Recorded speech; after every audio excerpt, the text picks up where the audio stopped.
Also in the street plan of Washington, you find pentagrams. So here we have two pentagrams in the street plan of Washington. The top one points into the Capitol building, and the one at the bottom points into the White House. This is a political building, so we're told. In fact, it's a temple to a secret society, built by the Freemasons to a specific design, Congress, the Congress building.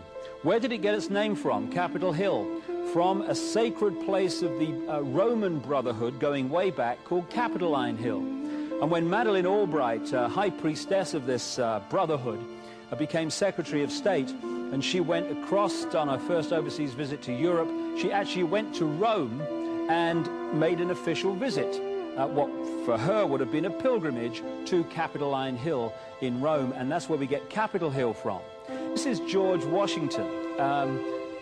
In the last century, they decided they didn't have a decent statue of George, so instead of getting an American to produce one, they ordered it from Italy, from Florence. And when it arrived on the dockside, people were staggered, because here was George, the first president of the United States, depicted naked from the waist up with this cloth over his Bill Clinton's, and then pointing up one arm, pointing down the other. What's going on?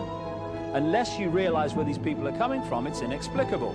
Well, if you just hold that in your mind, arm up, arm down, naked from the waist up, and then Bill Clinton's covered in a piece of cloth, well, this is where it's coming from. This is the ancient depiction of the compilation of the negative force symbol that the Templars worshipped, or the high-level Templars worshipped anyway, called Baphomet.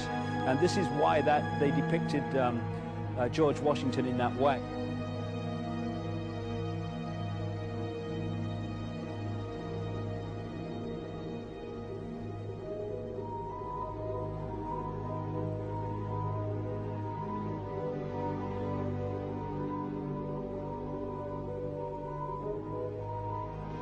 What has come to light is that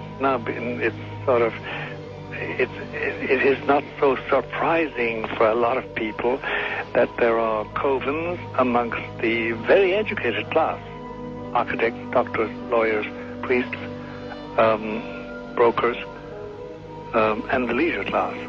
These are people who have made pacts with the devil.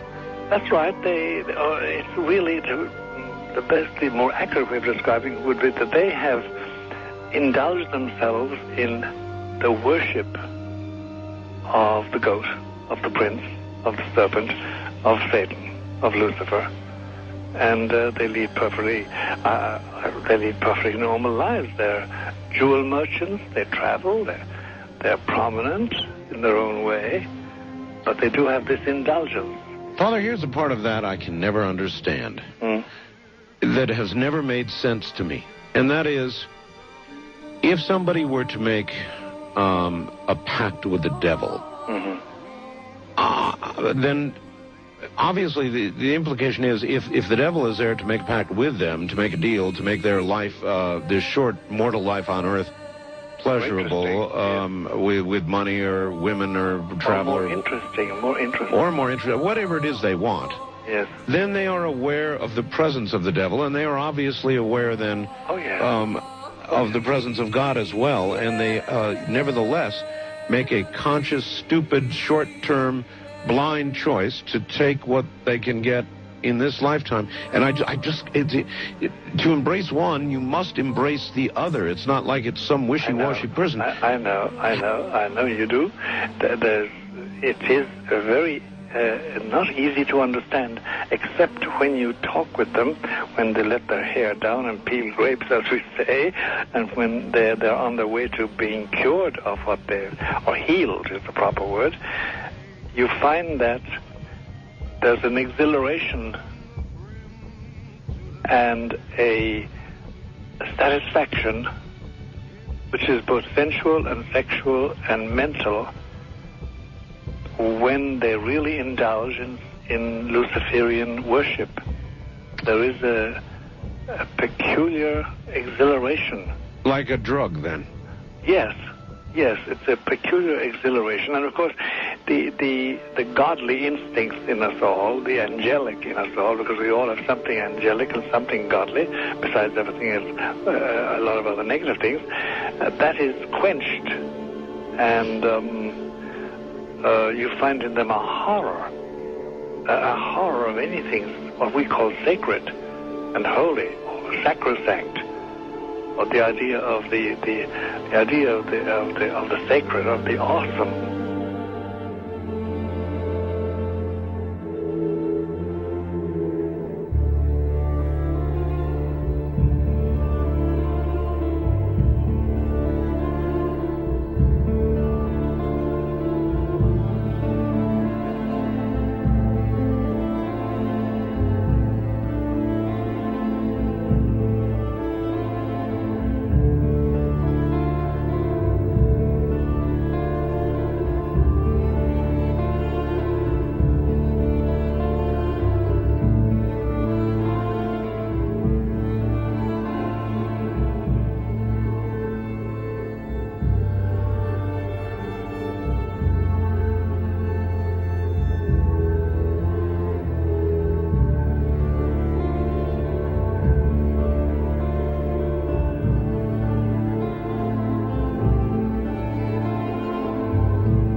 How in the world did you ever get involved in praying to demon spirits?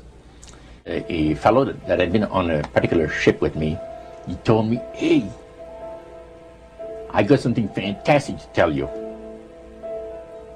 He said, "I am affiliated with people that speak with the spirits of the dead.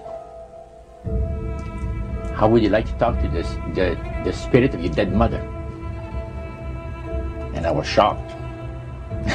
I was shocked. He said, "You wouldn't be afraid of talking to the spirit of your dead mother, would you?" Well, I said, "I'll tell you what, I would have to give that some thought, because it's something I never thought about before in my life." Most of us probably haven't. A little afraid of something like that. Well, he says, you know, it's written all over your face. You're afraid of going to a seance. But he says, "I know you. He says, you're going to come."